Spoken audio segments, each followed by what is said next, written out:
This presentation will offer several 2-minute strategies for cultivating creativity in our students.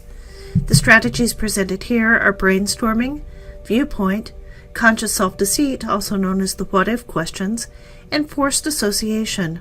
Creative problem solving, which embeds most of these strategies, will be discussed in another presentation. My name is Beth Luttrell, and I am the coordinator for teacher induction in the San Mateo Foster City School District. Even with the best of planning, there are times when our standards-based instruction ends with 2 minutes left until the bell. Those are the perfect moments to teach creativity. Some of you may be questioning the statement about teaching creativity. There's a common misconception that people are born creative and others are not. While it's probably true that some children have an early environment that nurtures curiosity, exploration, and problem solving that lead to a more creative nature, what we do in school can nurture or extinguish that curiosity and creativity. Students who did not have that opportunity can learn it in school. No matter where you are, you can learn to be more creative. Much of the work written about creativity came in the 1960s when the United States was engaged in a race to the moon.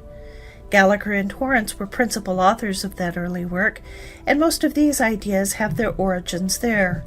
In her preface to Optimizing Learning, Dr. Barbara Clark writes, "Ideas are like shooting stars. You never know for sure from whom they came, who has already seen them, or who has contributed to their existence. Not all of the ideas in this presentation came from people that I know, but I believe that this bibliography generally credits the major contributors." The ideas presented here are just starting points. There are many ways to teach creativity. These are just a few. If you have something else that works, please continue to use that. Edison said, "To have a great idea, have many ideas." The first and possibly most important strategy for creativity is brainstorming. The main point here is to have quantity, not necessarily quality. It will take me several minutes to talk about the convention and protocol for brainstorming, but the brainstorm should never take more than 2 to 3 minutes. While it seems like a simple task, this strategy alone is highly successful in building fluency and making connections, both key ingredients of creativity. There are rules for brainstorming.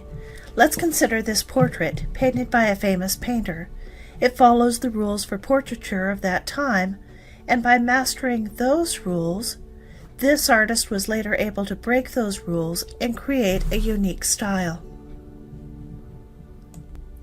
So let's talk about the rules for brainstorming. Rule number 1, we're going to defer verbal and nonverbal evaluation of ideas. Going back to Edison, I haven't failed, I've just found 10,000 ways that won't work. Brainstorming is a time for risk-taking and wild ideas. Let's imagine that we're asking students to brainstorm things that come in 3. Art Costa suggests that we repeat or write down the idea without any comment in the brainstorming stage. We do have standards, and no violence or put down is recorded, but it's not commented during the brainstorm. If a student makes a mistake, we can correct it later, but not during the brainstorm. If a student has a unique idea, this isn't the time to praise that. Once we put down one idea or praise another, the rest of the brainstorm will be shaded by the student's desire to find something that will also garner that same praise. The next rule is to strive for quantity. Remember that quantity is encouraged when we avoid verbal and nonverbal praise or put down. Generally, the answers that are more obvious come out in the beginning of a brainstorm. Torrance suggests that we never stop on a brainstorm until we come to at least 20 ideas. Those don't always have to be written. The teacher or facilitator of the brainstorm can count on fingers, but the goal is to have 20 ideas in 60 seconds or less. And then become comfortable with pauses and silence during a brainstorm. Wait time leads to more ideas, and the ideas that come after each pause tend to be more unusual than the first ideas in the brainstorm. If the only idea you take from this presentation is to brainstorm, and you do that every day, your students will make connections, become more fluent thinkers, generate more ideas, and be well on their way to creativity. With some significant brainstorms, it's important to go beyond the generation of ideas. The next step, flexibility, calls on students to categorize their ideas. Students and teachers should brainstorm every day. Occasionally, the brainstorm should be recorded and categorized, and after the categories have been generated, it's time to elaborate. There are many ways to elaborate. I could have noticed that I had only one example from nature, so I might elaborate by filling in that category. I might notice that my ideas fit pretty neatly into 6 categories, and so I want to find additional categories that I can explore. Or I might want to elaborate on one category by giving more detail. In this example, I'm using what I remember of my son's 3rd grade elaboration on baseball. He began to draw triangle patterns that showed how each teammate defended 2 other positions depending on the possible play. When he described baseball that day, he was learning, I was learning, and I knew that he understood the concept of 3. The viewpoint model builds empathy while creating creativity. As a small child, my dad read poetry to me every night. One of my favorites was a poem by Polly Chase Boyden. Mud is very nice to feel, all squishy squash between the toes. I'd rather wade in wiggly mud than smell a yellow rose. Nobody else but the rosebush knows how nice mud feels between the toes. The point of this strategy is to imagine how it might feel to be someone or somewhere else. Let's consider the word charge from multiple perspectives. What might this word mean to an electrician, a basketball player, a shopper, a bugler, a judge, a commuter whose cell phone is dead, or a physicist? By understanding this word in multiple contexts, we understand something about each person who uses the word. Describe a tree from the viewpoint of an artist, a poet, a land developer, a nesting bird. Remember that artist varies depending on your point of view, and be sure to include music, visual, and performing arts. Land developer sometimes sees trees as an obstacle to building, but sometimes as a raw material. Nesting birds have different viewpoints as well, depending on whether or not you're the mother bird or the baby. A nest high atop a tree is safe from cats, but formidable to a baby who has not yet learned to fly.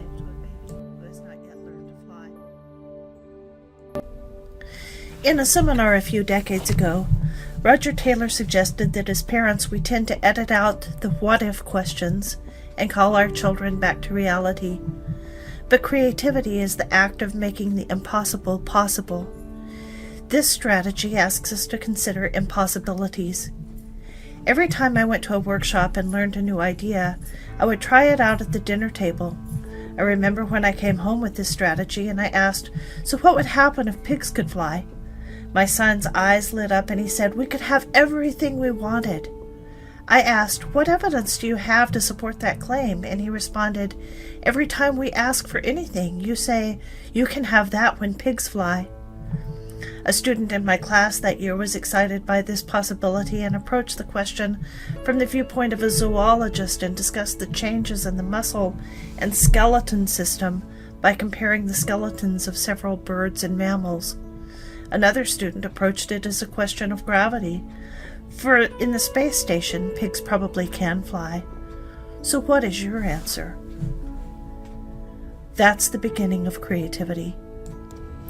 By using this type of question, you can ask students to intentionally consider the impossible. In The Talking Earth, the protagonist is required to go into the Florida Everglades and bring back a lightning bolt. At first, she ridiculed the leaders of the Seminole tribe for such a preposterous assignment, but learning to see with different eyes, she found a metaphoric, poetic solution to a problem that seemed overwhelming.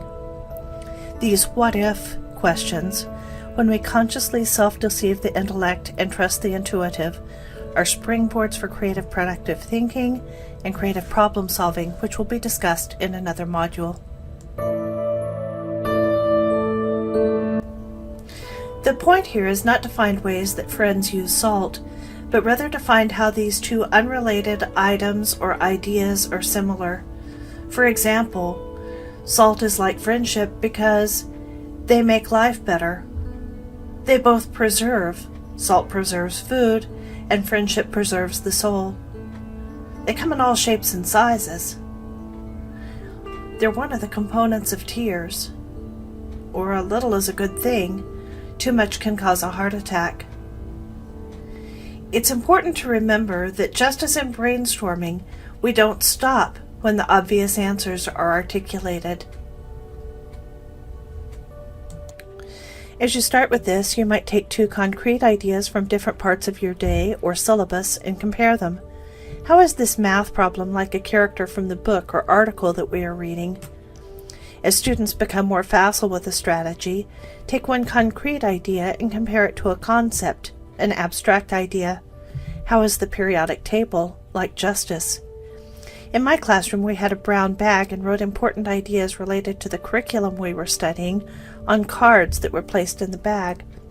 We would randomly pull out two cards and have an oral discussion in partners or small groups any time we found ourselves with a couple of spare minutes, like when we were lined up waiting to go into an assembly, or when there was a minute until the bell, when students finished their work and needed an extra challenge, or when we needed to wrap up one subject and move on. This is a good opportunity to use frames so that students are speaking in complete sentences, and teachers can monitor their conversations so that we can ask students to share at the end of the idea generation time. In this presentation, we've looked at 4 strategies: brainstorming, viewpoint, conscious self-deceit, the what-if questions, and forced association. All of these strategies could be the teaching point in a lesson and take several minutes, but there are also opportunities to make meaning in those moments between the end of the lesson and the bell to end class. These strategies are not something new to teach, but rather one way to cultivate creativity in your classroom. Handouts with further explanation and examples are available on the induction website page, www.smfcsd.net/BITSA. Look for the On-Demand Professional Development page on the left margin of that site. Thank you for everything you do to educate and inspire students to live, lead, and learn with integrity and joy. I hope that this presentation will help you cultivate curiosity in all students. Thank you.